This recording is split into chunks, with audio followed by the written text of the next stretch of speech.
Amalmao Ali Sanare ay discours mingla amino kala no discours glam no kala na kapa ami soroka kuma de bilebele yereba Ciao mo bi makana bi ko sobe e makana bi sur mata ani saba 13 personnes il a interview passer les quoi ba on fait liberté là mata ni saba de yemwele mata ni saba ko ni je mi se kuma na de ko ni je no kuma be kisaka de ali oui ala noy ni tura ala la éclairé du il est là derrière to ika ko be binya ala imina tibla République du Mali, un peuple, un pays, une foi. Samedi le 26 janvier 2019, Mawlud 2018-2019,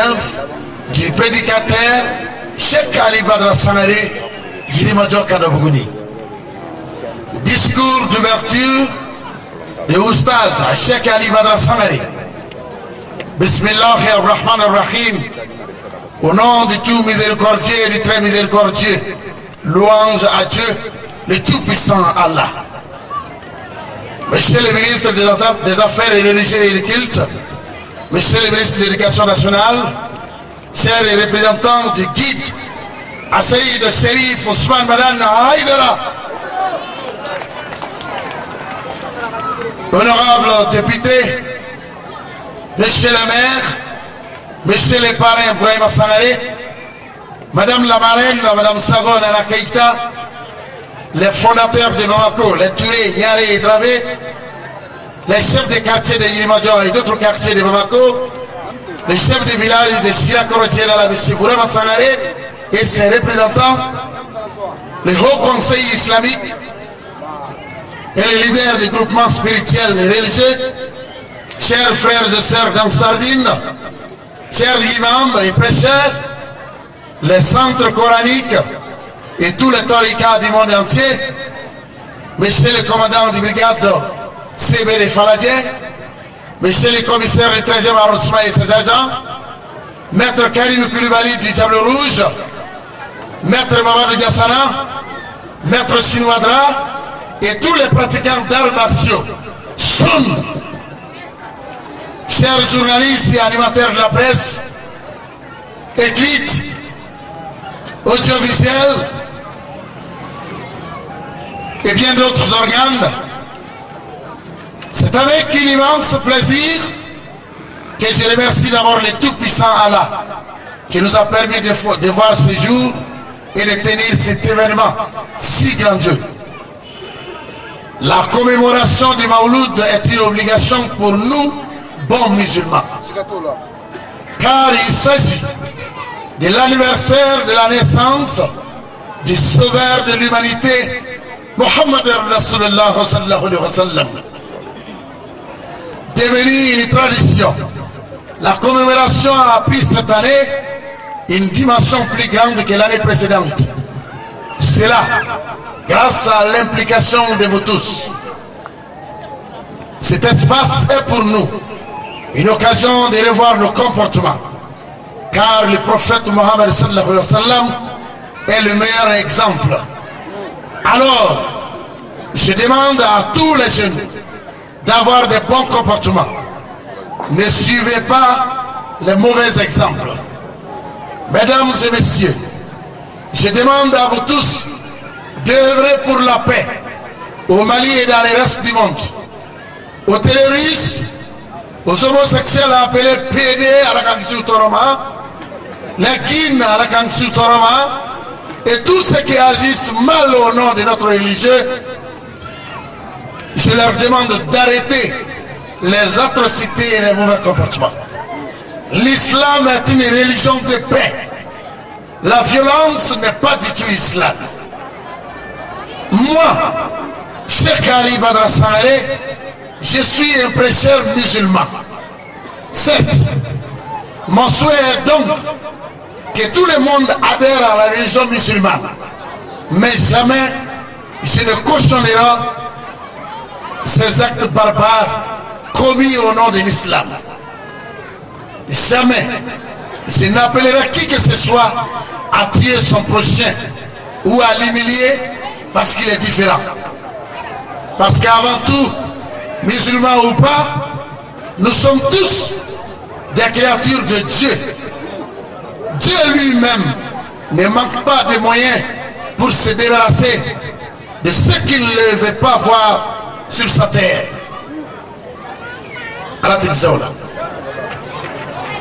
J'ai pris pour le repos des corps de nos frères et sœurs péris dans la Méditerranée. Je rends un grand hommage à nos illustres disparus. Il s'agit de Feu Fandjiri Mohamed El Marali Haïdara. Notre chère maman Awa Sidibé Sidakoro Djela la Alakainal. Feu Cheikh Yacouba Traoré Di Bengue Di Joïla Alakainal. Feu Cheikh Sidi Sangaré, chef de village de Sidakoro Djela la Alakainal. Feu Seydatu Fatoumata Traoré de Dougouningoro Alakainal. Et toutes les victimes de la crise malienne Alakoubeda Ronema. J'ai prié le Tout-Puissant Allah pour leur repos éternel en paix. Amen. Je salue ici la présence des délégations de nos différentes régions et communes. Il s'agit de la région de Kaï, les représentants de Kaï, Kita, Sebekoro, Sefeto, Samatara et bien d'autres. Région de Koulikoro, les représentants de Koulikoro, Nenkou, Kolokani, Massantola et d'autres parties de Beledougou, sans oublier Kati, Djitoumou, les représentants de Djoïla, Fana, Maragapungo, Massi, Beleko, Korodougou, Konna, Banko, Ngolobougou, Kaladougou, Dengoro, Ngara, Ngouraba, Koubefo. Région de Ségou, les représentants de Ségou, Konobougou, Barouli, Bla, Niasso, San et bien d'autres. Région de Sikasso. Je salue les représentants de Sikasso, Koutiala, Yamfolla, Koloni, Kalana et tous les Wassoulou. Sans oublier Bougouni, Kelea, Bladje et tous les Banimonotiers. Je salue et remercie les 6 communes de Bamako et environ. Mesdames et messieurs, chers fidèles, tout en vous souhaitant la bienvenue, je tiens encore à vous remercier très sincèrement. Qu'Allah nous bénisse. Amin. Cheikh Ali Badra Sangaré, grand prêcheur international, natif de Sidakoro Djela la Baningo, Djoïla, domicilié à Bamako Yinimajo, Kadobogoni, à Terraforme. Ali Sangaré, Dramani Sangaré Dedu, Amba Alaka Hinala Awa Sidibé, ou Dedu. Abba, Oye Kadia Sangaré Fana, Katase Boston Koulibalima. Ali Sangaré Bora Nuna, Abid Roken Njaye, Alaka Shini Kera Dilima, Mbadeu, Wati Sera, Mort Clonie Galejo Lejo. Belebele Mao va faire qu'à fin mai, Mao Dala. Tout pour Dieu, tout pour Allah, tout pour Allah. Et à Fabia, Opa Ali, O Allah, Aïe Chemingano, du coup, il y a 20 Beka. Ode Muhammad Rasulullah sallallahu alaihi wasallam. Ne ya wele o kakene inga. Tawa ambi lame. Journal Subia. Sherif la TV. Abia. Werte mi mawe wele ke kube srala. Ali. Radio Clédou bia. Radio Liberté bia. radio oxygène bia radio jega fo journaliste Seydou munu bi kuna funi balake o be sere la kana yengwele yaro lu fana yika communiquer ka kosba ka combien bada tumani Kulibali o fleni radio salam bia radio unité bia no la voix de Tiani Ali bani mo radio bia radio Jamako Maradema fana no radio Maradema o fana bia Bango radio o fana bia Ali kafarani mbeka kuna foni sebenau tumani Kulibali ale kele misebeni ke journaliste sabade kono kafarao ka journaliste soleil hebdo bia kambe direct kan watina radio oxygène na oh initié tuaranyana Ali kuna foni sebedo fana be ko aujourd'hui o fana bia Ali ne rete ka be fosa te o yika ko de kadi mawyi opma ambulance la de karamo kuma do foyer bismillah ache Ali Badara Sangare bismillah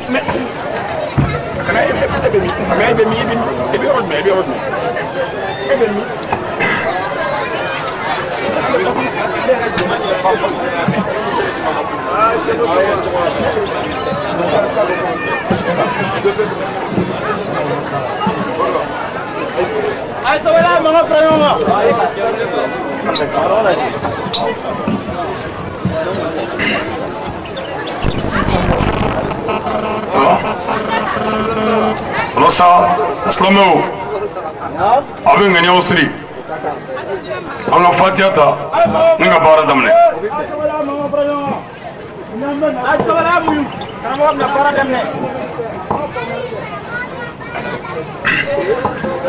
أعوذ بالله من الشيطان الرجيم بسم الله الرحمن الرحيم الحمد لله رب العالمين الرحمن الرحيم مالك يوم الدين إياك نعبد وإياك نستعين اهدنا الصراط المستقيم صراط الذين أنعمت عليهم غير المغضوب عليهم ولا الضالين آمين اللهم صل على سيدنا محمد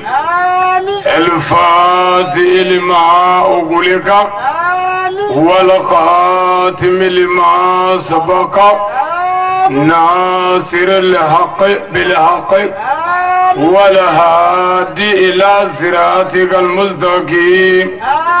وعلى آله حق قدره من الله الحمد لله رب العالمين ولسا أسلموا أنزل إلى هير الله على كوني هير الله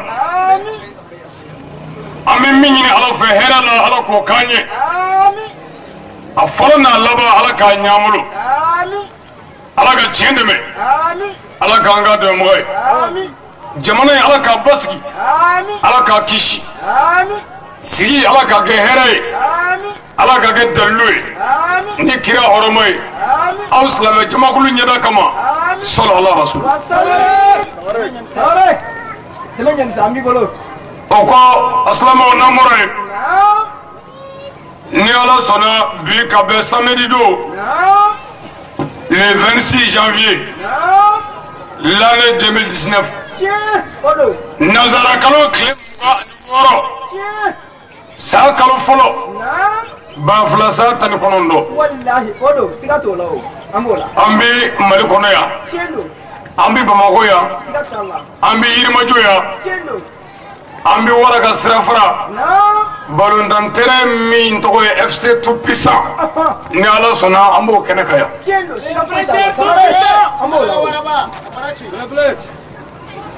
anga mauludu no kira bangini sallallahu ta'ala wa sallam sa mauludu ko fe ami mawlu labe anga sigida wala anga quartier wala ananga dugula anga nyinanda anga be kan sigi ka do men ngono obi wallahi ado sira amma kenaga aslamu ami bara damle yoromi aywa oyi ya fanyini o kaka o be benwo mo sigile mena nga minu kumana ka ko anye be ma se ka kuma nga minu yere kuma na fo mo ka do mo yu ka dugu bla anofe ko mawludu aka ka do kuri ngele foli o te bashi ba de ayo te bashi samari amanga ga bashi ayi yew ami ya fanyini mo fe sigi mena nga dongele ne ti fenche ayi yana nga bara damne ami foli damna nga jamana famola no kaka anga jamana tigi no e président mali président anaka gouvernement amu fu tane foli mina amu barkada o kaka amu wole nyamando o mi be ami tuko kuye o kaka jamana mi bolo minga ala kan ni fere nyimanyu bolo mimi sega jamana basigi ami ama nganya mo fode no kaka wa samari mais amu fe mali jamana kono ya mo ye fama bonya ke miye ani ala yere mi fo fama boyeni na kelen doyi ilonde ay aywa fama boyeni e miye anga bare wajuli de chindo ni fama e fenge mi moy amo foy o kaka nganda daga de ay sabu fama manga daga aywa samari mobile chauffeur ye katani mo dugula awnye passager we andu do nunu tege ja kola ke tachi ko mobile ka bini sraka aywa anu do me kan ziga ni mobile bina abi fango abada o tike fiu samari fama de anyemo we chindo nu nyana ami herso nu chena ami toro soro nga nu chena ami chefugi o kaka wa tike ko jamana fama ku kle aywa ko ka la driye ko ka bara ke la driye la no kera jamana ingela bi ba keu sigato lawo namarati fasojo ay fiu javati fasojo galondige ani mo negati fasojo abada o tike sabu ni yan nege ka nya ko bi shini ka nege namaga bagawre ana nya do rebe hali ni o ke bagala bi somi ma ife ale ko da ke abado ko do bi wallahi famu ay ke ladri ay hini fandawna ay hini jamana tiwna mais ni ko ga hini fandala abike mo ko no ka wardu malla ni o ke obala mewte aywa ni fanda ga krisra famala aya no wa aywa o kaka aya ke li che aya ke ladri samari mais on veut jamana ngone ya shariatia chetia do wakibaru sharia muye sharia bi fo de fanda mali kono ya mais ni ko chiri ni wartigi che manla ya wartigi tay che tay galo bewdo subhande mais ni fanda ye moto police da ka fejeni famo ba mene chindo ko ye fejeni ikanga wor sara sabara aywa nga jamana famo mo be kan faga domodo mali kono ya ayo ke tugo de aywa mali famo muru be to mo kono ku faga tugo bela yoro bela ayo ke tugo de mali famo 30 tike abada fo mo do ka faga ka moto mene ayo ke tugo de mali famo celibat tike ka abada fo do ka fa hasa do mene ab ma to laje na ko sharia o fana sharia do mais fali bi doon fanda on la an faw bi faga fo iti bola sabu fandangu an bo bi sa fo iti bola fandangu an balma islamu bi kandige to bela fandangu ngani touche kera fama de la anya bi nyini aywa tebenyemse awala lo bi law famo aya klede no kaka jamana ndabolo moy hal doni sigato lo be ba kala mo ni sekera fama dema hali sisa wi almami fama misri kono be ba kala mo alimami kamuru do akolo ka nugutike subhanallah mais awga jamana ko islamé jamana famu aywa sigilendo ningata mo bi faga to mo ngaduwe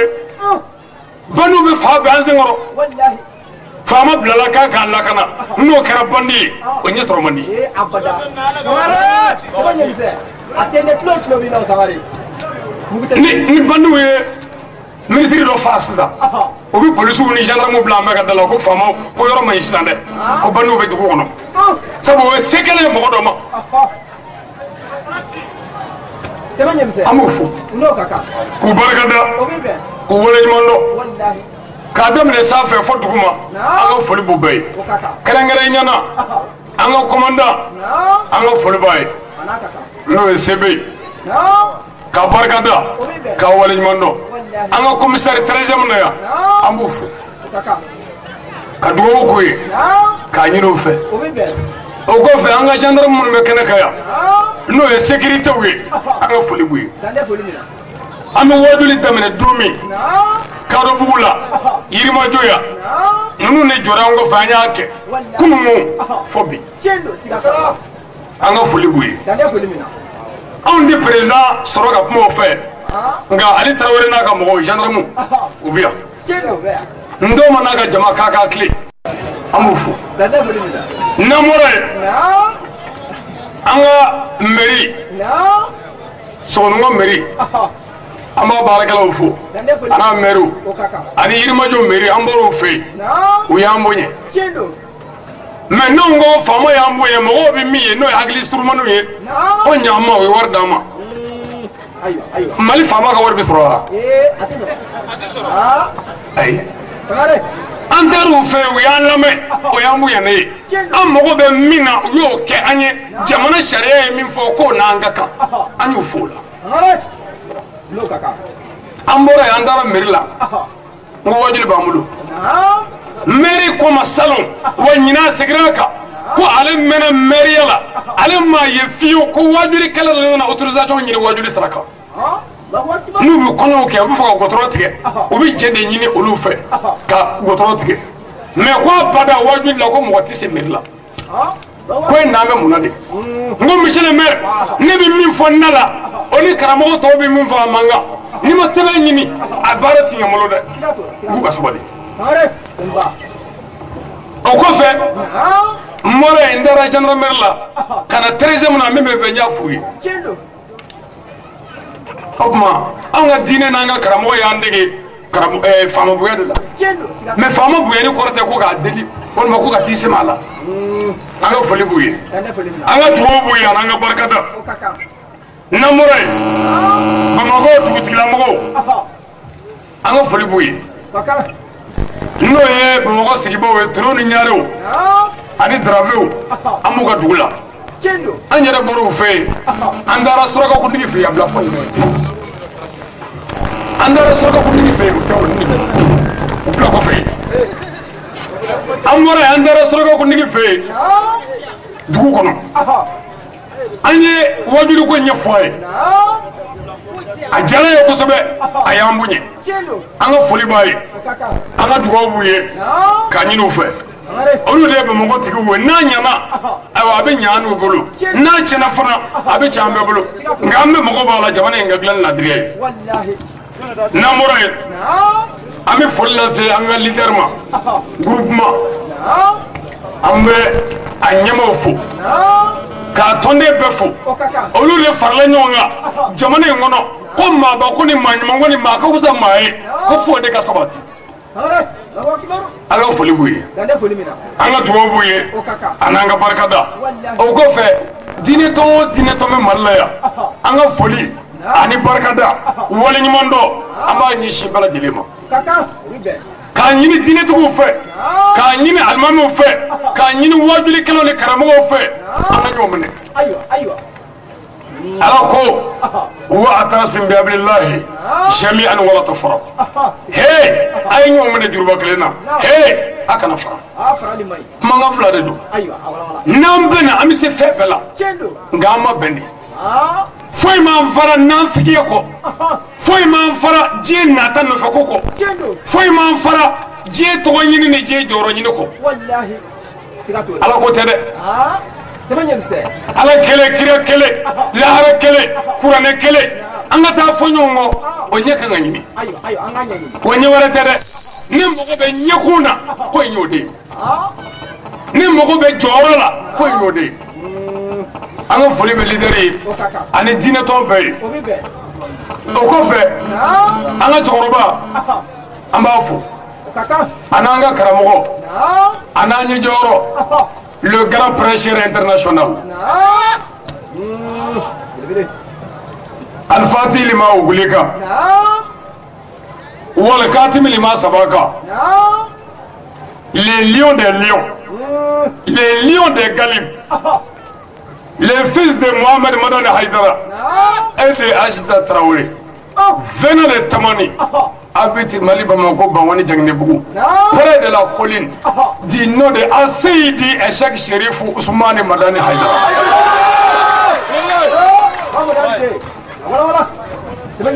Ami Karamoko Haïdara fo Haïdara Kani Che jamana imbasigi la sekola joda isi Haïdara Kani Che dine nyamo faralla nyonga kurungele ngono lanyini kelena Haïdara Kani Che Haïdara minjena ne afane neka banani aunga kishikama Haïdara minjena ne aga doya glomina o fe drogu tala o fe galondigala o fe politique mo galondigala le fama jugu o fe pour que jabane nga basigi Haïdara minjena ka hake ko jabane nga balu wallahi sigatola na fara kambe kanga hage nyini nini chorba nyaga hage nyini andi sigia atulunendo dan sogolendo aka nga bibbe wallahi mo kala mo Haïdara to ya je kono ne interview mingala aga cha interview bela mi kuma kele ne fo wa mi sago kan ngene ngai o kaka Haïdara dalba abbe ko ya ko mo ni bi ma ba to ya chendo abma maniyo yala Haïdara ti mo baye wa abma auti fe manunga to ya muna aywa manunga Haïdara to ya wala Haïdara e bari minge ne mo ke ene Haïdara tsaka kele ne nasa abada ngo kiro bugora kire do duna kasula kire do fagara do gengera aunga Haïdara min tugura oluko no man ne o kanga ansigala ni bi chefe ni galo mo baga me te fo ga galo ko anga sheko do nyoro karamugo aywa asigile aburanna na polisu na mine katana kamuleti katagala burna ko akakara lebu akolla akoni herede akuma ko sabula konne kunyi chetigide koni galo mo baga chema kiti fo ka galo ko galo de kanga baga chema Haïdara de kanga nini bi ko Haïdara la nga ni manga nini e manga nini nunu manga nini nunu fana manga nini nga munu ya nini ko lu na kaka uka da kadron aywa kana segu ko fiyo uka nini bawa de anjena na ngu ka nini tani bi ko ko de la wallahi anga siga ka ngu e belebele ko nde mo go sigile fate ka pondi tamolo ma yi siga ka abada misali tamulo mo yisigi angan sigi belebele ko do ngo tani bi ko kokola ba madani nde ay won nyozo bali asayidi Echak Sherif Ousmane Madani Haïdara chemin nana datugule dayale chemin nana gunu boroto ka dagene maya muru ka toya ono kaka sabu muru boroto ko konoga famu ka toya ono kaka famu ka politique beyera demiso nga togoya uno kaka sabu demiso nga nyarama konogo ko imetande o desera Haïdara la minge o demiso ne shuka blala olu ba nani ka togoya me ko ka wama ala kana to ka sagu ko fiyo ai ko ka nani ngade aywa dolu Haïdara kana nende aywa aya nani baga nani aywa ne bandane kire sallallahu alaihi wasallam o minga bo be amo minga keneka moludu ngo kire faso ya gene ni kebo kuruwe anana khalifa taif olu ya ge fo joni bora kire la odo ama me ngo Haïdara mo kede me on di fe gari katika Haïdara la muni angere ni ma korota de ni ma yangare nu ya toge obi to fara bunaka nu ya neni obi to fara ga dawlaka nu ya toge obi to fara ga demere falerka uban neni taruka yede sabu ne donda ni Haïdara neni bido sabu ni Haïdara fanani sida do ko de joma ngai o idone uya neni de pour que ga valer so karamu Haïdara re kuma do fo o kan ga wasa ha ako ko minu malen neni ko war doni mi duma kale neni o war doni buga deme Allah hine ko neni ti fanya le renye أما آياته وكانني نعيدر نرندو يبي شني نكلا كون فوي أنا أم بوي وبلو كانني نني شبلا الله أكبر تمام بيبي سجاك ابن نيجي تمامي مغمو تيلا من يلا كتمين أنا وبيسترك ولي مغلوني بابلو جيني كافري بابلو هاتي فدريسن أنا مغلوني دو جلابي نكون فا مغلوني أما كتقولي وردي أنا لا كديني تمام مولودو إذا سجاني كنيني ما مغشي مغتيلا من على يبودا كي سبالكم من كان لله كان الله والله سكاتو نايا كماك mais aw bana ka ke togoroba kelemi yake jamana be jebe ala nane akai aw ko atifaka ye aw ni ala be nyona ne adra tere ku ka wama aywa ala be bogo dula o kana sagu ko aywa ala be bogo dula wa amnu wa ya idra kanu bowe amnu wa ba jamala ka dinina na ya ni kama ay dala o kan do fara danani kanuka aga se mo ala aywa ay do ni mo wi ala bulu sikato la ala bulu no fo ngo amnu wa be idra fe ay dra mon nini na wula kabu jabi o ibara gelale ni shiro kan ga islam wala min da rezo shosho mo jabi la ngana ko shi trube abe anga stadi daga be anga tapi be kore ava be muna antina ansi ga ngoro gole ka nya fala yedi aywa yana nga ga parambara ay dara ma bone na dogara ne ko bi maka defa ne ma kuma ni kodoy e bi klega dogal ma rese dara ma wallahi sikato la o tamare mo mi ma hidra no fe mi hidra bi tuwa no tigi sababu we mo shito haga do bi iga mo foto ko juguya mali kerece udele be hidra la ha mali islame be damala mali kafiru damala me ne ba ko sigide la wuti ga menela sabu ne na figi hidra no fe no te na astro mi cheka nya mo bi hidra la ni tura cetigi ko ala bi bonye wa cetigi yere de kan yeni yere ne ba fo mo ye ngo anga nga aidara da me koroshide ni ku be mo ba fe ada me koroshi abi move ate move ala e move ala kire e move ni yo do ka ba ijeno la iki se mo atola mais ne ko nya aidara ka mo ne ke me ka kono da zigi nyom sola o aidara ka mo o na fukidi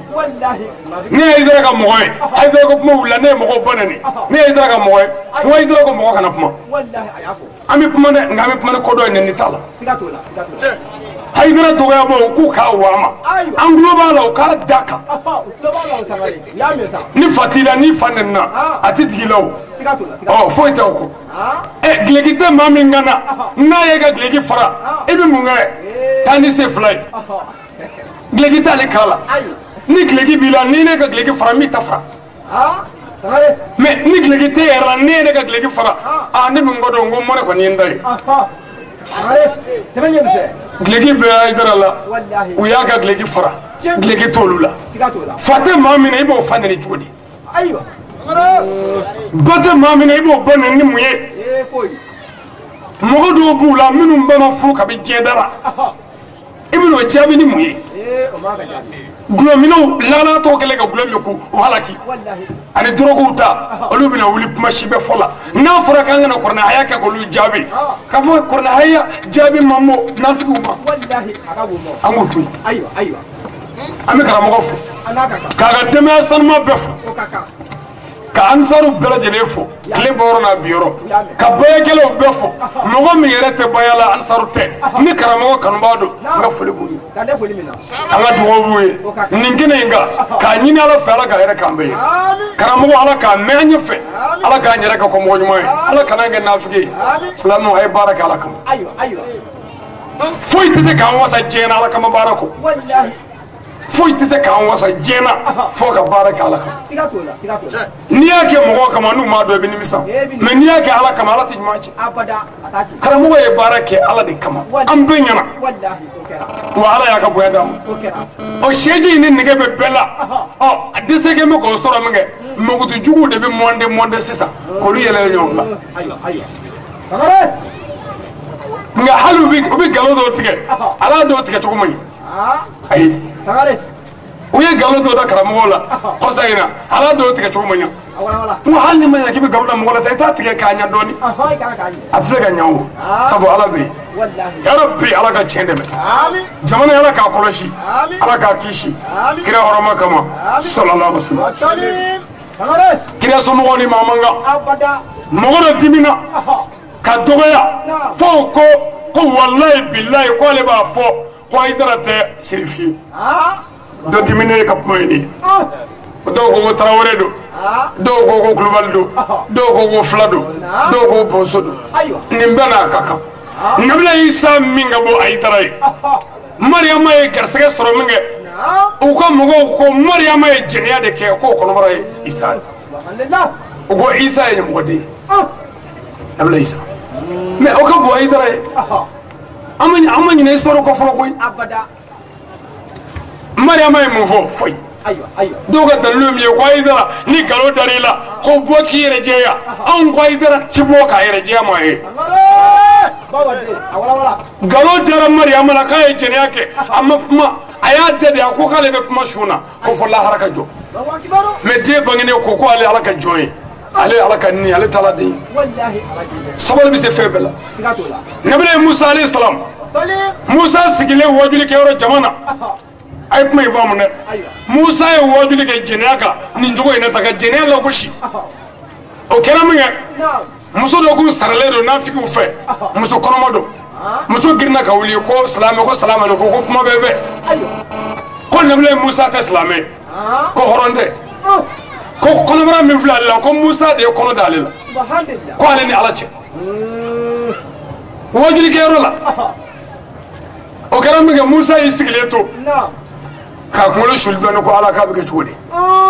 ja silamɛ aw kan ka a kunkolo suli de k'a fɔ ala ɲɛna an man ka pɛrɛmɛrɛ ten Haidara nin nan tɛ jɛn'a ye non i b'i kunkolo suli Musa ye kunkolo suli min kɛ ala ko Musa bere min b'i bolo bere da muso kɔnɔbara la ko den bɛna kuma ni ala ka jɛ Musa ye bere da muso kɔnɔbara la den ko ne ba i ye nkalon da ala ka kira Musa la i janɛmɛ den o yɔrɔ bɛɛ muso yɛrɛ yɛrɛ la k'a sɔ tigɛ a kɔnɔ a sara mais jɔnni ye ayiwa Musa jɛya nin yɔrɔ in na ala fo an k'a dɔn Ansaru ko tɛ dɛ diɲɛ bɛɛ de ko don mɔgɔ si tɛ nin dugu kɔlen kan min bɛ se ka karamɔgɔ Haidara jɛya fo ala i dɛ tɛ se k'o kɛ ala de bɛ se a bɛ ala de bolo a tun bɛ yen k'a sɔrɔ e tɛ i nana fara a kan i tɛ se ka foyi tiɲɛ ala k'an bɛ sɔn o ma n'an bɔra yen an bɛ foli ɲɛsin an ka dugulamɔgɔw ma kɛrɛnkɛrɛnnenya Banikɔ ka fan o fɛn bɛ yan an ka foli b'u ye an ka dugawu b'u ye an n'an ka barikada Banikɔ dugu caman bɛ yan an ka foli b'u bɛɛ ye o kɔfɛ an ka télé bɛ yan n'o ye Sirifila TV an ka foli b'u ye an n'an ka barikada in waleɲuman dɔn arajo so fan o fɛn bɛ yan an ka foli b'u ye arajo minnu bɛ ka kɛ direct ye sisan an ka foli b'u ye Oxygène ka taa Fana ka taa Joyila fo Bankɔ an ka foli b'u ye fo Bɛlɛkɔ ani dugawu ni barikada n'an bɔra yen an bɛ foli ɲɛsin mɔgɔ minnu tulo b'an na réseaux sociaux sanfɛ sisan an ka foli b'u ye ɔ n'an bɔra an tɛ kuma janya bilen an bɛ tasibila dɔɔni kɛ yan'an ka baara daminɛ an baden minnu tora kɔgɔji la an'an baden minnu fagara fagacogo juguw la silamɛya sira kan an'an baden minnu tora Mali nɔri kɛlɛ la an'an ka foro silamɛ su an ka miniti kelen bɔɲɔgɔnko kɛ ka tasibila ɲɛsin u ma ka sɔrɔ ka don an na kun na an b'a ɲini silamɛw fɛ bɛɛ lajɛlen ka sanga dɔɔni kɛ an ka tasibila ɲɛsin jamana baamatɔ silamɛ suw ma minnu tora Mali kɛlɛ la minnu tora jadi wɛrɛw la silamɛya sira kan ani minnu tora kɔgɔjiw la garisɛgɛ ɲini sira kan ayiwa an ka tasibila dɔɔni kɛ ka ɲɛsin u ma an n'u jɛra diɲɛ na yan u y'an kɔ wele la a ka kan an ka ala wele u ye est-ce que ayi wuli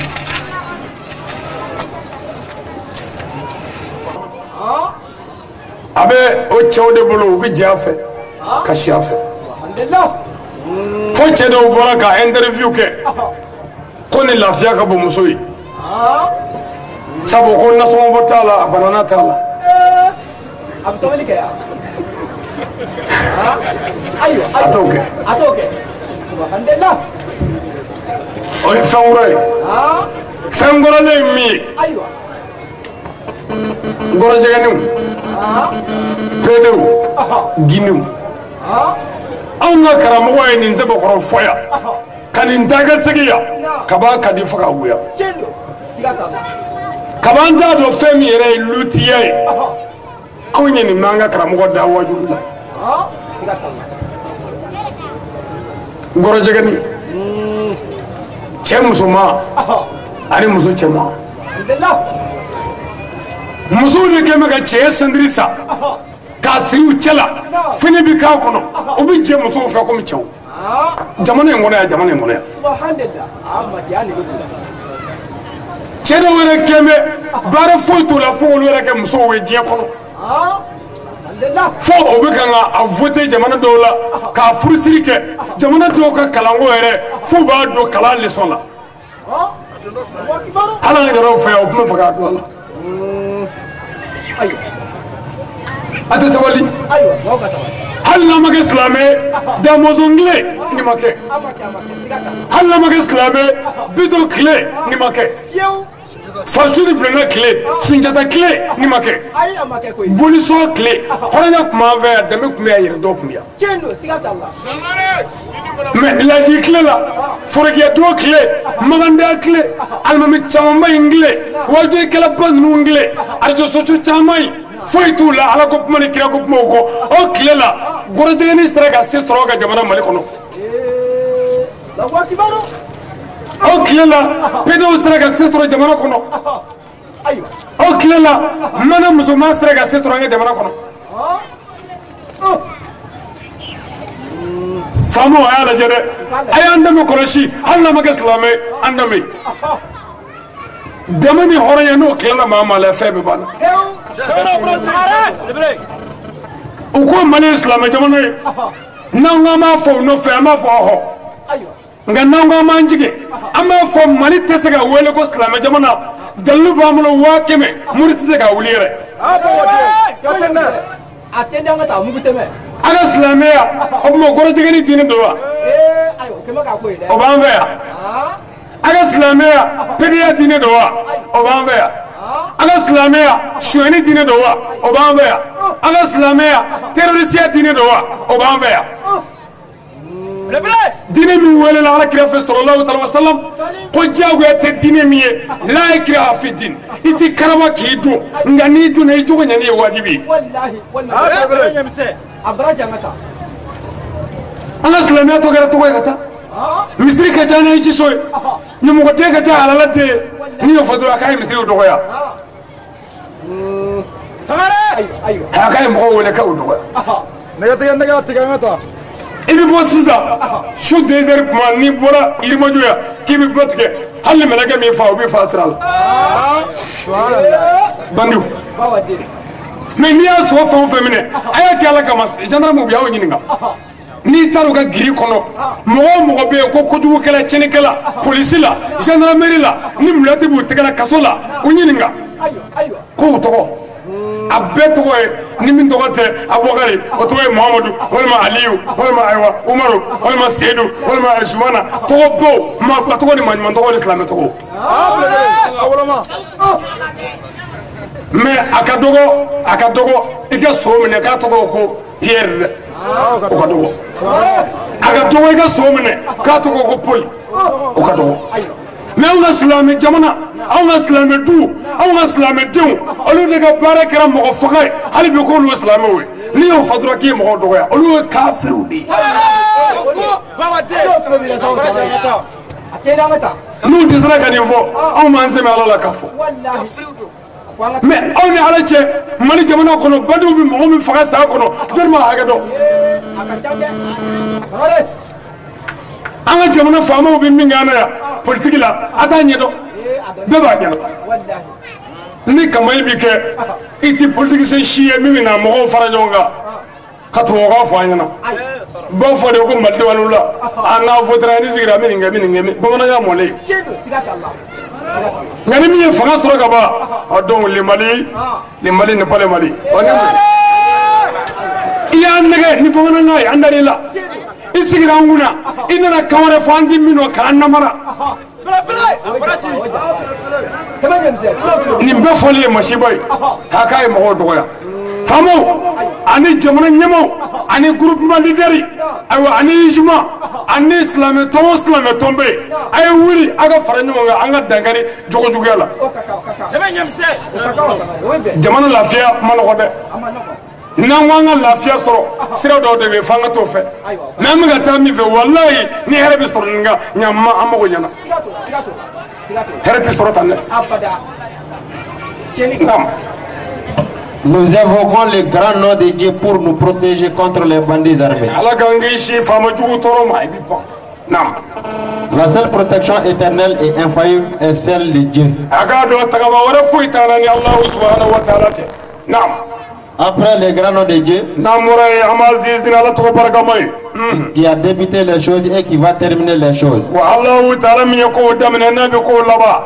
Le clément et le miséricordieux. Allah minye hine lobole tigi ani lahara ne makarngale masa nam par essence et par excellence masa minye hine betigi tuya nyima bere jelela ka soro foy macha le bre anya azizina to barka may nam. Ensuite on prie pour la paix sur notre sauveur prophète Mohammed, paix et salut sur lui. Nam wala ami solli ala ka kire bele bakano e Muhammadu zamzam yo ko ne nam. Le premier et le dernier prophète. Kira folo ni kira laba Muhammadu ye kira folo Muhammadu ye kira laba kira wala tichi Muhammadu ko anga dalu ye muye Qur'anana ala ko la religion a accepté par Allah excepte l'islam toute autre pratique sera point agréée et ces pratiquants seront parmi les perdants à l'au-delà. Alors que dîner mi mene ala bolo islamé ne dora mi min islamé o keba be foué lahra nam. Le premier et le dernier prophète du monde, kira folo ni kira laba ko do les fils d'Abdullah et d'Aminata. Abdullah était né à Aminata depuis Médine et Mecque. Magangani Madina kado nam. Le prophète qui a prêché kira minye wajuli ke ka mogo blasra et qui a enseigné l'islam, kana mogo kala islamiyala notre religion. no yanga dine nam. Que la paix soit sur lui ala ka nemen kisi jido kira bele nga ainsi que toute sa famille, ana so mo sanuma bala jili surtout ses compagnons. ngono doni ami ala dili ala ka hine kira la amin no mo Mustafa amin ana so mo sanumo asomo kira somo olu ni ma te kelen ay abada o kani toro de Allahumma salli iklo majo ala neman kisi jidi ala doka sijidina unyama Muhammadu mi Muhammadu wa ala ale sijidina Muhammadu ani Muhammadu somo o ye somo ko ya ay abada ne somo ko do Muhammadu somo wallahi odo o kani toranga sagi safe nandara safe Allahumma salli ala sayyidina Ibrahim wa ala ali Ibrahim ko ala ka neman kisi jidi Ibrahim ka ko ni Ibrahim somo ja Ibrahim na somo ni mo hore tikle fana yo mo manga ay abada kire somo ni foi tikle Allah Qur'an ko ina chan ya ka wala ta wallahi Muhammad certes celui qui te hait sera certes sans postérité ijugo ko tikera ala kira jugu ko tikira mogo minnu mana kira la utachena ala kana nga kira jugu fiu nam. Après nos remerciements et nos salutations secours envers notre cheikh Chérif Ousmane Maran Haidara, anga boyama sagini barkata bi nyanga shekoma nam. Les guides spirituels des croyants, no ala danabo kalamanu blasrabai nam. Louange et gloire à Dieu, tanube alay barkata bi alay. Dieu qui nous a donné le prophète Mohammed, paix et salut sur lui.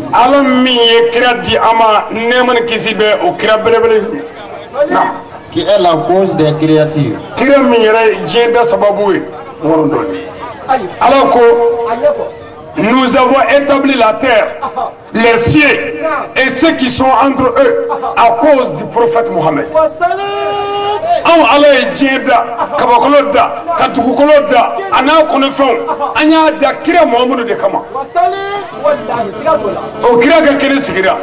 an bɛ ala fo ka ala barika da ala min sɔnna k'anw kɛ kira laban mando ye mando minnu ka fisa n'a bɛɛ ye o de y'anw ye mandow dɛmɛna hali n'i k'u yɛlɛla ka yɛlɛ mankan bɔ i bɛ jurumu sɔrɔ n'anw bɛ yɛlɛ f'an b'an sen kɔrɔta n'a kɛra silamɛ yɛlɛ ye a bɛ bɛn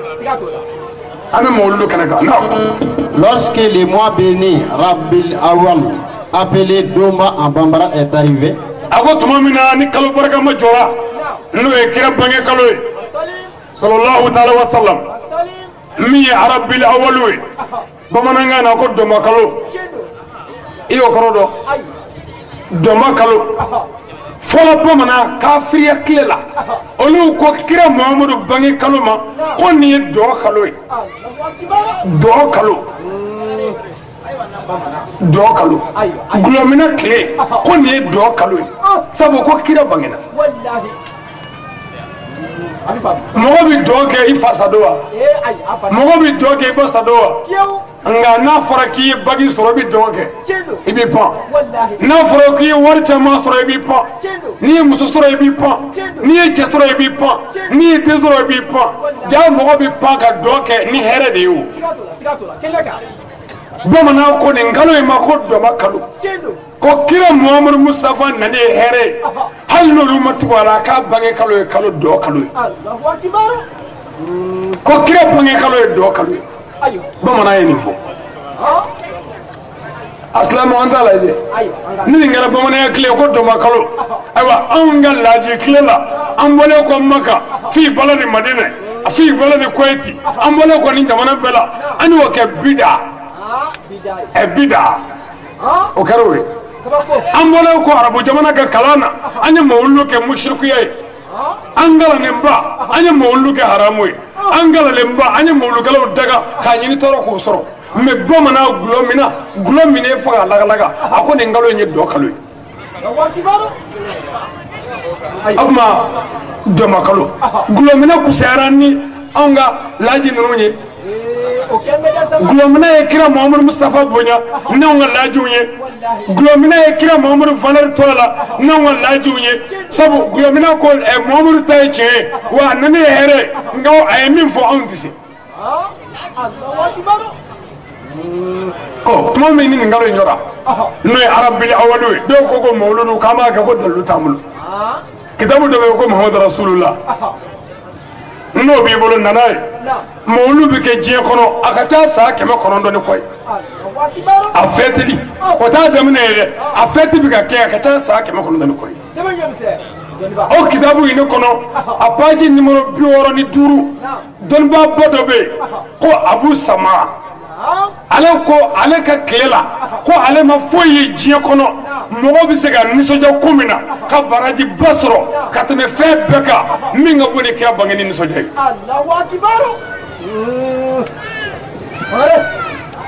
ala yɛrɛ ye mawuludu kɛ ka nisɔndiya ko kira bɛ na mais ala ye min kɛ an t'a kɛ ko ala y'a kɛ an b'a kɛ n'an ka kodɔn ye ala kira yɛrɛ ye mawuludu kɛ an t'a kɛ ko kira ko an ka kɛ sabu mɔgɔ bɛ t'a fɔ mɔgɔ a y'a suli ne ye maaba ye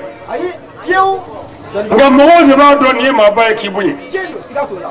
anw ye kira dɔn anw y'a dɔn diɲɛ dara kama anw y'a dɔn a ka bon bɛɛ ye a ka fisa bɛɛ ye anw y'a dɔn a ko ka di ala ye bɛɛ ye anw y'an yɛrɛ dɔgɔya a kira Muhamadu sara an nɔfɛ anw y'an yɛrɛ dɔgɔya salen kɔ san 1400 ani kɔ ka n'an sigi n ko kira Muhamadu bangena nka an bɛna kira Muhamadu tanu fɔ aw ye ka kira Muhamadu ka jogobaw fɔ a ye i n'a fɔ ɲina an ka groupement yɛrɛ ye min d'an ma mawuludu ko la ko ka a ɲɛfɔ mɔgɔw ye kira Muhamadu tun bɛ jogo minnu kan ko ka dɔ fɔ mɔgɔw ye o kɔfɛ ko ani silamɛw ka bɛn ni keleya kira tun bɛ jogo minnu kan Muhamadu tun bɛ yafa a jugu ma jango ani n'anw ko an bɛ kira fɛ an tɛ yafa ɲɔgɔn ma anw ko an bɛ kira fɛ an tɛ ka hinɛ ɲɔgɔn na anw ko an bɛ kira fɛ an tɛ ka magari ɲɔgɔn na an si tɛ si tɛmɛ an si tɛ si ka hɛrɛ fɛ k'anw bɛ kira fɛ o kira kanu ye nkalon ye o ye nkalon ye fo mɔgɔw de ka nin yɔrɔ dɔn don dɔ la cɛ dɔ nana kira yɔrɔ sallallahu alaihi wa sallam a ko kira ma ko diɲɛ wuli yɛrɛ ye don jumɛn ye kira ko cɛ ma ko ne ko diɲɛ bɛ wuli sini e labɛn mɛ ni mun ye i bɛ se ka min yira lahara don ala la cɛ ko a ka seli wa ayi sun wa ayi wurudi wa ayi cɛ m'a fɔ hiji cɛ ko ne jigi d'a ma e Muhamadu kanu mɛ ne la ne jigi d'a ma o ka lahara ne d'a ma o la o bɛ sɔn ka n dilan kira ko walahi o b'i tila Batla. Ya Rabbi ala kangla ni mawludu bunyai. Wa bi klada. Kira jogo munu vo nanyo ta. Kira metabiya munu ga namla loka. Siga fuita ala. Anga nyini be me bisro. Ko mawludu. Ko doshu dogo wa doshu. Ko jinabi ka ko du. Donc ko te ko mawludu ko haram do. Ko doshu ko jinabi ka ko du. Kami muvoka jinabi ko ko doshu nyamma ale to ka doshu ne ta ale so ko to ni o jabi o nga aw ka dugula ni jinabi ko dugu molu doshu abi molu dabla na sorla jinati ke do tola abi molu dabla non Dieu a décidé que le prophète Mohammed soit né. Ako tumamina ni ninkalo baraka ma nyara no arabil awalwe do makalo ko ala yere je ke kala taka uboli ko nga kira sanma bina bange ninkalo ina ala yere la taka uboli ko nga kira Muhammad Mustafa bina bange ninkalo ina ka fone ma ba ne ma mai mo to fiyere ma de nga mo de bi ye ko ninga nga bonya ki bonye oti je akuma anga nga dole ko kira ye anga maboy ko andara kira ko so sangolo ni tugolo dara kira kama anga nga anyere fa kira de yi nam Par une femme sincère et fidèle. ala ye jeminge ako Muhammad Mustafa bin bange aywa muso fe muso mi ladre muso sanuma amala ka waya jandula ko muso sanuma ayo ni yo fa be ka yina ko mi ya ko ka je ka baze do ko muso sanuma ala ko tu sanuma tu o ye kole ka je sanuya be ali ko ka je tikli ayo wala muso sanuma ye muso de muso min sera ka ta fe bolola ayo muso min ya yere mene ka bo wale chawma muso sanuma ye muso de muso min ya ka fota do anaka keta abi fode ma muso sanuma wallahi nunu nga kila salamiya kunne sabo isa nana mena o tara amena obma momuru nato ala ye ledeli ke sa du kerengerelew ani ma kerengerelew ay du kerengerele soro o kera quraishi na hashimiwi ay o kerengerele nyini muso ne chawla ka muso kerengerele do ta sayida aminata nam Et par un homme sincère et honnête. kabina bange ay wa chebina ka fay chemmi inka sano chemmi ni ladrido ko de kira fay wallahi kono nindibu ya ira ko kira sanma bina bange ninkalo ina trobudala ya ira doni be ya ira ko kira bina bange ninkalo ina o kira minge do yere wulila aywa kabu yere aye ka foko abdullahi ye kira fay sida aminata ye kira bay noro kibe kibele o farkolola do yere ya kanu ka furu abdullahi ma la la ona mamadou bange muso be ma ba fede chendo nga muso ka jugu ma ba mani febe ay ko wadi mo muso ta ko to damela ko ti fe muso bi ma mi moya anambe mi ma fane ka bade ne ka bu ma beka ko ka ko bolo ko abo ne bonye abi siraw de ni me mi wote mi no hore ladriya ko ga naso bo ki kle ka finit gala ka labe abi shi nyana do nyamane wallahi te ma ba fa ma ba furu ka do yengu ka jugo moda muso fanne ni ba abi siraw nyada hal wajiri yaro de ba ko ni mata sa ko ngachane ngorofo chendo ke chendo de ichebe ngorofo wa iba sege sege chewo chega baro bay o bi mina muso ka don de nga minu min nasu bebo fitri bu sura anwa chendo awa foite ni yo lu ya dro lu bi do ya beti toro tikula here ka boma o kama ko fanda fama musubi fanda fama jamana ingilati ba bada fo muso de ka ushuri chawi ayo wa kira muhammadu yo de foye ni muso ya shuri chaye de misro barka do an islamiyati chendo brevele me onga muso ba shani ka ba chenyana de ni ko kale ja ko wolobla o de bi ka muy 0 mali artiste be dozo folekalo ngoni volo bala folo dunu volo jelu be ko ko ni muso nyana de bi ni chendo Ani mala sa de nya me ya. Adafu be mi. O yera ni to tende. Ayo yi. Defo de be muso la wallahi. Me jogodi ka muso furu ka bi fagaso, ka bi bagaso. E fabla ki babla chemi ngama. O ko daya ku te. Kamo yola yi daga soro fo daga sabade. I faga daga bika, I baga daga bika, furu daga bika. Muso imana ka gorobne chogo ni te furula. Zero. Ay kamale ba wutilo kilo. Siga to fiyo. Muso deme chala sigidi. Aketo nyuma fana ko. Siga to. Amala ko ay sabali. Aywa. Non saballa ko migla. Nga anje were ka sabali ka fero to. Mo do la mi to do lu to do. Obma yordo la anga yordo ke klunge. Aywa. Angano beke keleble. Me chedo be ado nyakum ne do o nyakum dai ala to mo ga bara chenyakum ne o mai ne chewo chejena niti to ka boroke ni ka demai ala ka daga be ka duka ka boroke ni muso ya ka boroke ti do ngere yer la ka boroke ko blasra fa bi yele nyobe me ka ba na to no ma fo Jacques Chirac o ba fo Kadhafi ayu fe do fola to ko be tutiki bela bi to ba mela iti ta do nga do ga ina mi oda ita do ke ga ko fatra mi na ka sore ko do ko ne Kadhafi na le o ko ne George Bush na le to be da mela ay sabali nambena anga ni be so nunu fo bla kana no fe anga fe do to kama sa ni mo ya ga dubla katika so hal na fla kuma do fatola ni haglitiki ikanga fe do tu nunu njena fo ko ka jewbo ko ka bula no fe wanyu ta do me kuma da nya ko nganyu koro ndu koro le asro ko fli tangi amite gelati ba bo momur ko dabla ko haram Allahu akbar muso ka bode mo muso do ga fara ki do ya ba nde ba fulu ya fa fulu be mini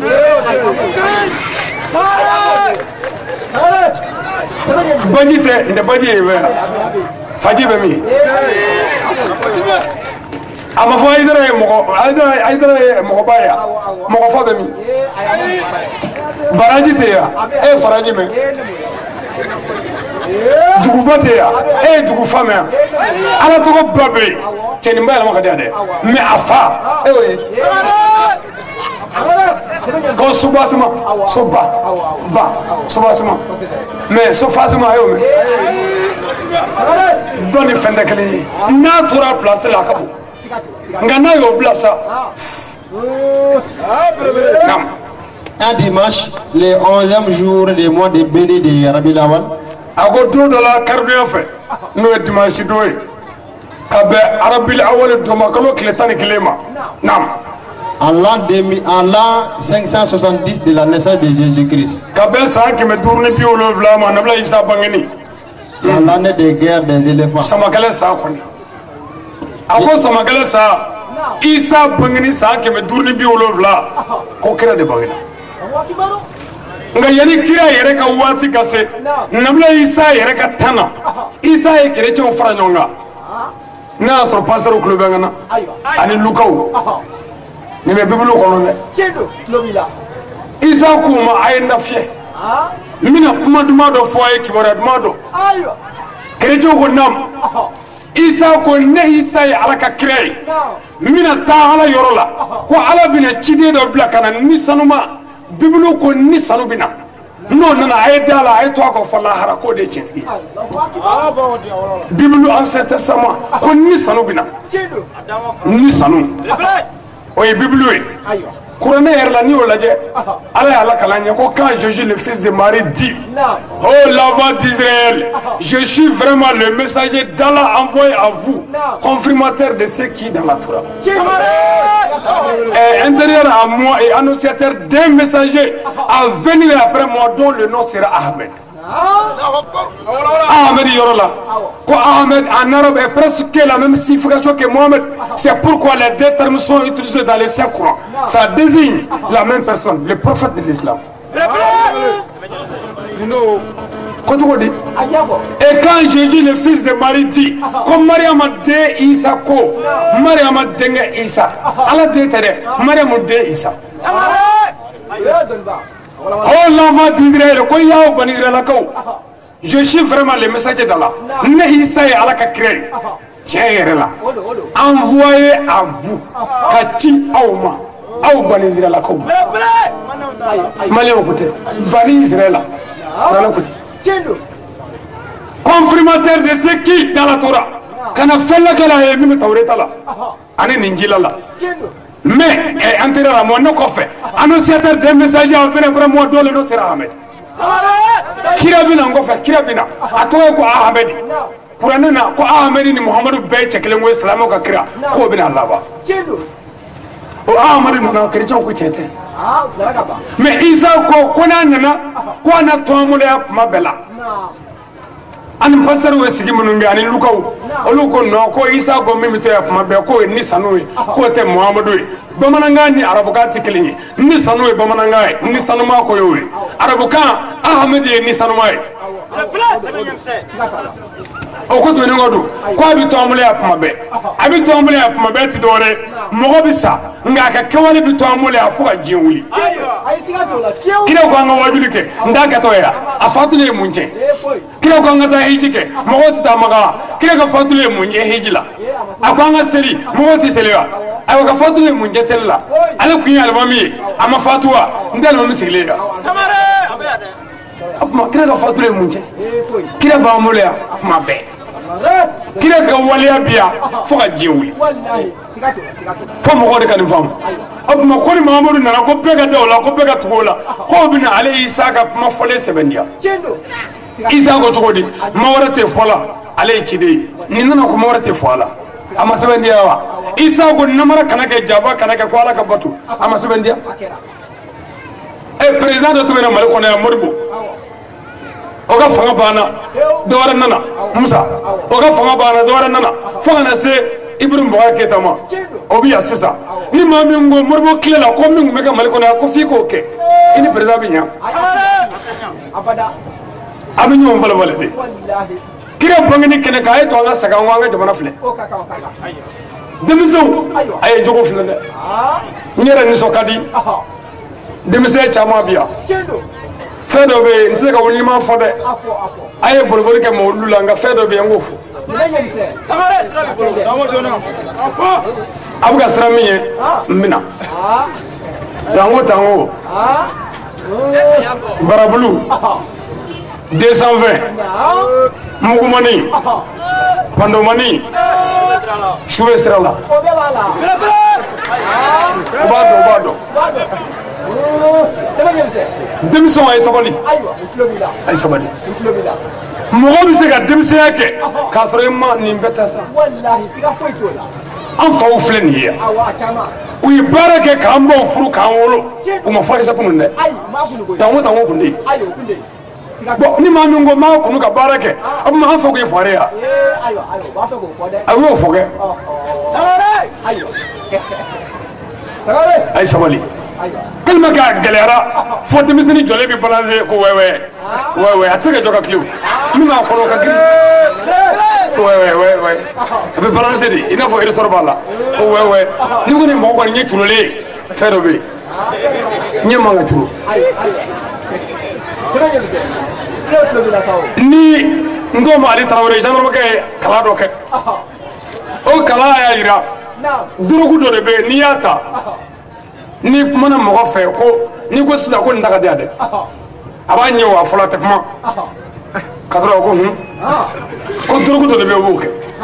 ko dorogu de bɛ adamaden ka miiriya de segin kɔfɛ i n'a fɔ virus dɔ de carte la i bɛ son bila k'a ka jouer a bɛ ko dɔ kɛ o tuma ko a ɲɛ bɛ wa a tulo bɛ kuma in na nka a t'a jaabi girin ka jaabi a bɛ temps bila ka sɔrɔ k'a fɔ donc i bɛ ɲɛ wa waati ka taa denmisɛnw a ye sabali mɔgɔ bɛ se ka baara kɛ k'a sɔrɔ i ma dɔrɔgu mɛn kunu dɔrɔgu kunu bɛ fɛn min se mɔgɔ ma n'i y'a dɔn i b'a to mɔgɔ o mɔgɔ ye san 5 kɛ dɔrɔgu kan i ye den o den wolo kɔfɛ dɔrɔgu b'a bɛ joli la lahara i tɛ siratu tigɛ fiyewu f'i ka jɔ o ka jɔ bilahi kele mo ko baare drogu tay ala ti fa bada fo che bana ki mine chew drogu e fengu badi me kabo ba kuno ko bara ka bola ka kuno kana baroke ka ana make ka kuno u fe ay sabali kalma ke drogu kunna fuga ta lagalike ay ko do fangale penderle do molayat na ble sabu drogu na ko ti foye ti ta foye kulushi desake mola ko jigi ka bobarabo ko ye american daga dey ni chegara kulushi boy ma fate cheya o yamba furle sabali ibi yere badoga ki fadoga do ni wala do de kasare ma to fore wallahi sigato la ikewale e chebse ga kulushi boy abada chebse ga froze kunu abada uba kunu shunikli tun jogo bela ni ya fodro ini ma fala beka ka drogu tay haramu yang islami anga no mode adama tela bi toro min zima ngamo mode wallahi tamani awala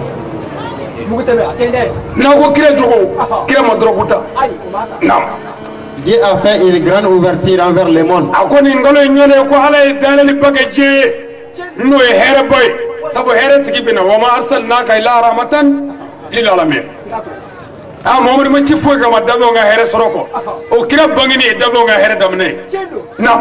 Des bonheurs et de la paix. Ani kishini tagaye je kono ni ngalo indela na de tolérance et de l'endurance ala nanani ya fay ani hineni magare ni ngalo indela o kore mamudo ya fani hineni magare be ko do wallahi ko kire chine here davonga me mamudo fanda de fanda foi tablo amma ja warta here yo ne de kire ko na de war chamande l'argent ne fait pas de bonheur o ma here mu yede kire nanani hakede fama kana dasago fandaka o here fanda bu zon akana wale muto shia o here muto tikika o kira ka barade akana dasago ay datui bo daire kaleni ale sababi sabu ayo nam de la miséricorde envers toutes les créatures ko kabi kalo yoranu arabil awalwe no to makalo kira Muhammad Mustafa bange kalo ko kabo jora ko ala jora je la fialika na Dieu a commencé à faire sortir la terre et les cieux dans les ténèbres à la lumière ako ala jora ka jembo tibila ka bla kene jalaka ka jembo toro kono ka bla here kono ka jembo tunyo kono ko ka bla here sraka ni ngalo injole no kira bange kalo na une nouvelle faveur pour tout le monde ako ala ka bina boda ke jembe ni kire mangeni kawali ala faga boda ke jembe bega kishi soro bega wasa soro bega bolo herala ni kire mangeni sallallahu alaihi wasallam na et de bonheur envers tous les êtres vivants wa fana ko ga here fana se dabe bema ko kire Muhammadu bangeni here a chibi here aga kire here dabe beka dalu jumay kire ko salama man nabi baga faga ay muruta ka kandige me munakire mafanga gulu akoko hine kam anana ye mogodo be kan muru dawta muru min daka go ka kishi ay waka akega trege bagana ka titege kire ko heslamo nabi baga kan ngay muru daja o ka kira hinena baga satola aw koroti bonyo na ka go kira no fe aw ka kira hinena baga satola aw be shuya la ka wale to so nyimi aw ka be kira no fe aw ka kira tirani hine aw bi ñoon dabali bare jugo ke ñoon nga forola ka forodo ke aw be kira no fe haramu du galodu galo fimbadu ni bi kira ko kan nga do tabolo la ni mo be mina al islamé manya anga ke hore nga bolo herala nanzara benati tawrola mais ala jabani forodo ni semiye ko bora aw be mali jamana ko ya dugu kelen mere mali dugu be de kudu sene bi ke yoro semiye ko mara bo dabal jugo de be ka furula be ba do ibada tiso kakla ka sakaga ka tiri atiso ibrile jigi tigele tiri labasa do be na ifo ka ni ce a ko maro ki saga men nan o yiga furu dumare anama to nyini di wallahi ko sabe mangane hen nanda ke to ni sabe mangane furuduna du amina ko mani wani menafiki du wallahi cendo ede ba do tawari ijin da dengele minga obe bana kumule dimba menentene tarata basra sara motorba folo folo mina de gas ni disani assalamu alaikum amin yo nosa assalamu alaikum lu yo baga ba kwanya be ko karsa fatula ko ni mo ko ngasa ni nga tebolo ya ko ni ndey zakara ko dugo isa o yidde dumay ayo shuya mali dugu do andi dugu fo an dara wajuli kero la adama do nyara de bana sigilla sheje ka ubo baraka e mo ko gloglo le beti do fili gloglo tamanya mse ne kam ko dai an fe bursono dugu labi shuya ne keme ka nga dugu de fatew e bi dugu be subhanallah agela ni suguru la ala manyimo ayo ni ya fadra ko shuba ko te kuliya ko kafiri halli babala kafiri mo so ko nyimi ala ka daga bika ko mo torba wi tsaga mo so ko do abada ala ga reki de de abada mo to ko ga ya faale ma ko mo so ko ka di fekbe ka asoko karangara le be abi mo be fam fa no ka be karangara le do ko so ko ni ko ka di fekbe tafaka bo ami tuudi halakita ka mogo sogo nyimita ka ceni ni jabo keta ni bebe ke islamiya to hali misri kona do be fani wala chama mbala nga betede dana bi storo yoro shuba bi de ka dana ni ka ceni ke o ma gidara olu mogo be dana la ni bunya konna anyi bunya ka do tugul dana mo no fe mogo na dana anan zago ke ayo ala ka do no che amin Création bagé kalo adora non Dieu a décidé la venue de notre prophète ako ala jaraka ni kira bangeni sallallahu ta'ala wa sallam pendant une nuit de lundi. kontene ju do fe no e cardio club ne teneshu non 4 grandes nobles femmes ont assisté le travail des femmes de la mère du prophète. ako yorana ko ala ye muso banani ci Sayyida Aminata ma ko lokana Aminata kerefe Aminata mi ashibe samu gani duru bonyongula ni sagaina Aminata mi cesara ka to muso demiseni yala agar sagatri ala ye muso banani cha kerefe ko loka kuma fe ka deme yani Muhammadu kana nam pour l'aider et faciliter le travail des femmes. ko lokana deme sina kana muso ya bara no gabul olu muso robo de Elles sont Ève, la femme d'Adam. Amba Hawa, nous et Adama, Amba Hawa Sarasa, milliard de machita Hagado. Allah yo wuli naka kay. Inna Allah ala kulli shay'in qadir. Mimana jabudi. Wa bisi fe bela faalu lima yurid. Allah ya Adama musu wuli awa ko bila kana maka kana Sayyida Aminata karafe obika ngapma fa. Naam. Asiatou, la femme du maudit pharaon. Ako Asiatou no e farale dangato musoy. O muso fala muso badoy. Ala yo wuli ko faramba awaka ko kata Sayyida Aminata tinamne ka deme muso ya barala. Naam. Marie, la bonne mère de Jésus-Christ. Mariama no e nabla Isa basanamay. Ala yo bla kata ko kata faroka ko jigini bikake. Na amu ya mutoro de bo nyona ke ya. Oh ni ala fana ye musoro bila kata ni type me nam Shafaou, la mère d'Abdurrahman ibn Awf. ako amba Shafaou fana kuma kene ka no Abdurrahman ibn Awf bay ko ni musoba nani de kuma kene ka olu be kan atina mne nam Dieu merci, le tout-puissant et le sage. tamu be ala e barka do be ala e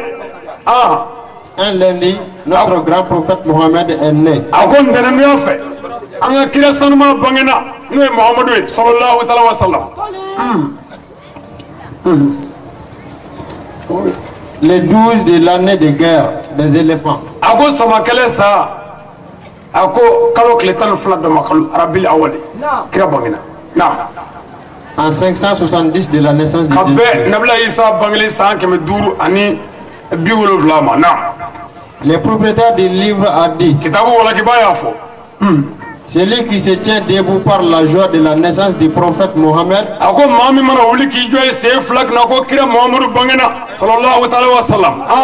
sera sauvé à l'au-delà et sera parmi les gagnants.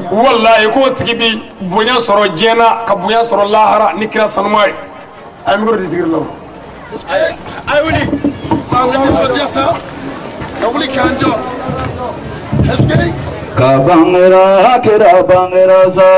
bangena kira bangena sa bangera Mamadu bangera bangera kale bangera bangera ngokile bangera bangera noro bangera ashimu wolode ngokira bangera sa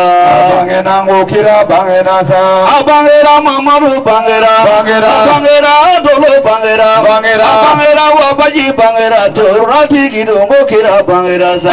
bangena Mamadu bangena sa bangera kira bangera sa bangena kira bangena sa bangera Mamadu bangera sa bangena Mamadu bangena sa bangera kira bangera sa bangena kira bangera sa bangera Mamadu bangera sa bangena kira bangera sa bangera kalo bangera bangera ngokile bangera bangera noro bangera ashimu wolo dengo kira bangera sa bangena Mamadu bangera sa bangera kira bangera sa bangena kira bangera sa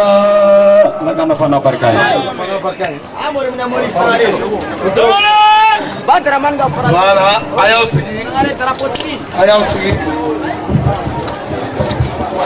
aha ayaw sigi bele bele no ye Cheikh Ali Badara Sangare amma sori siga kan kafo ni Cheikh Sherif Ousmane Madani Haidara la kana chaja na te to me ambambolo si mamunu na munu ba joro fa do kulenga Cheikh Ali Badara Sangare odoi atakbir soma takbir la ilaha illallah Muhammad Rasulullah sallallahu alaihi wasallam Sangare mbadeu maoma ni droma kilembo kadi alima abina fuye droma kilembo kadi Cheikh Sherif Ousmane Madani Haidara abina fuye droma kilembo kadi amuni Mawul Mustafa ibn Abdullah ya Rasulullah sallallahu alaihi wasallam wallahi wala aliko wala saka islamu uboti bila kama ufamu ya ayeli dodo umano ni mami mba feka famu ya soro dina ina halsa ay gafe do dla gafe munu nolo bi wala wala like awye dina ina ani ala kila kona odi ala sawo aw besa wa yabala o kitabu fulani ye asmali alla minige akila ro nyefoli mi ngara aw ya famya mama ye drobe kilembo ka donna ye dina deme wala na magobula fulani sigilin fle aw be na fe inshallah abe lifu nusro odi ala sawo bela ngiri sawo yabala no boray ame kuma de krawo ke makokura wala sa aka walanda to dafa odi ala sawo bela ngiri sawo yabala aye jagafo sedu fo aywa nere wolo dedu anana abe kena korea chawo buliki dode mawki olu be kuna fo balante radio jagafo la okay koka migro dama ka da kuna kele fulike trawre kundo me akira jara isa apmachaya anana karamo ka kena ka no Cheikh Badara Ali Sangare ka kene ne kɔni kun t'a dɔn nka n b'a ka wajuli kɛ k'a mɛn a bɛ kuma minnu fɔ n'u bɛ kisɛ kan o de kama n yɛrɛ n sen bɔ kɛnɛ kɔrɔ ka se yan ala barika la n ye min sɔrɔ o bɛ somɔgɔ samabɔ n b'a ɲini an bɛɛ lajɛlen fɛ an ka jɛ an k'an karamɔgɔ sen laminɛ nin ye diinɛ jigiba dɔ ye ne yɛrɛ bɛ tugu a la bi ta tɛmɛnen kɔfɛ karamɔgɔ i bɛ dugawu k'an ye an b'i fo. nba an badenw ani wula. Vraiment an sigira salon ni kɛnɛ kelen kan an ye dugawu kɛ ko Ala ka ɲinɛ yira na an ye ɲɔgɔn sɔrɔ o kɛnɛ kelen kan an bɛ foli di ɲɔgɔn ma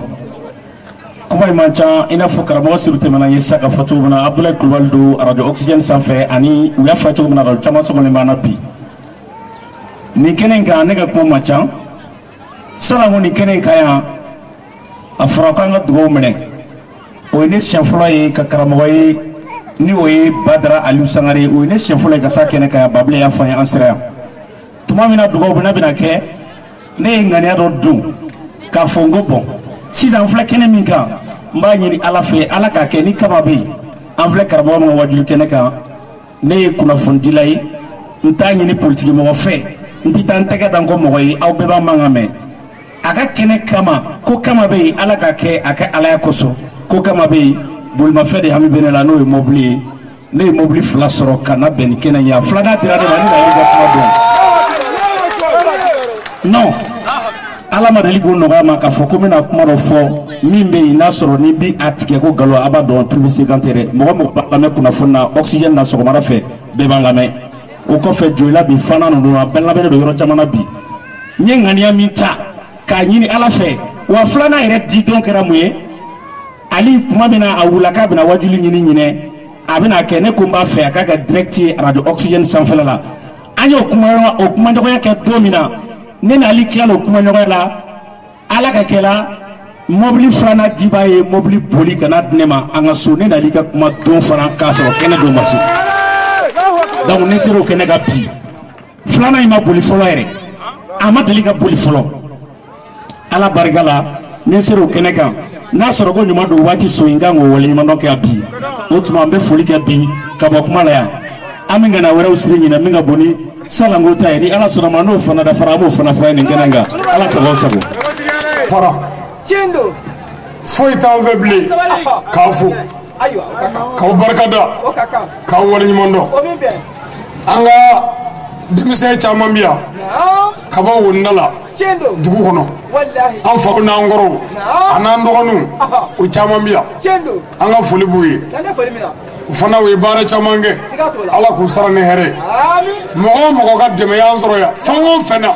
hakilila la nafolo la baara la Ala ka hɛrɛ k'an bɛɛ ɲɛ Ala k'an sago k'an ye nin kɛnɛ in kan n tɛ ɲina sigiɲɔgɔnmusokɔrɔba n'o ye maa ye Bafana Tarawele n b'a fo yan k'a barikada an ka dunanw b'a ka so a ka ca maa 100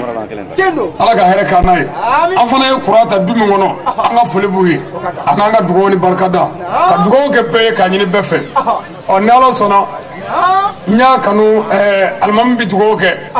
o kɔfɛ an ka alimami dɔ nin fana bɛ dugawu kɛ k'a kuncɛ inshallah imamu Yasisi voilà تفضل معه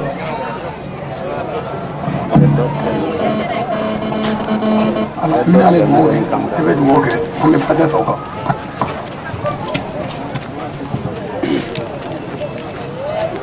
أعوذ بالله من الشيطان الرجيم بسم الله الرحمن الرحيم الحمد لله رب العالمين الرحمن الرحيم مالك يوم الدين إياك نعبد ولما أغلق والخاتم لما سبق ناصر الحق بالحق والهادي إلى صراطك المستقيم وعلى آله حق قدره ومقداره العظيم اللهم إني أسألك بمآكد العز من عرشك ومطهى رحمة من كتابك وباسمك العظيم الأعظم وجدك الأعلى وكلماتك التامة اللهم لا تدع لنا ظلما إلا غفرته ولا عيبا إلا سترته ولا نفسا إلا كملته ولا دينا إلا قضيته ولا حاجة من حوائج الدنيا ولا كفاية إلا قضيته اللهم انصرنا وانصرنا واقض حاجاتنا وفرج همنا واكشف غمنا برحمتك يا أرحم الراحمين اللهم لا فرج إلا فرجك فرج عنا كل هم وغم وكرب يا من بيده مفتاح الفرج ومن انس وجن وحاسد وباغ وعدو فافتحهم انك بدل الكريم انك على كل شيء قدير اللهم ربنا آتنا في الدنيا حسنة وفي الآخرة حسنة وقنا عذاب النار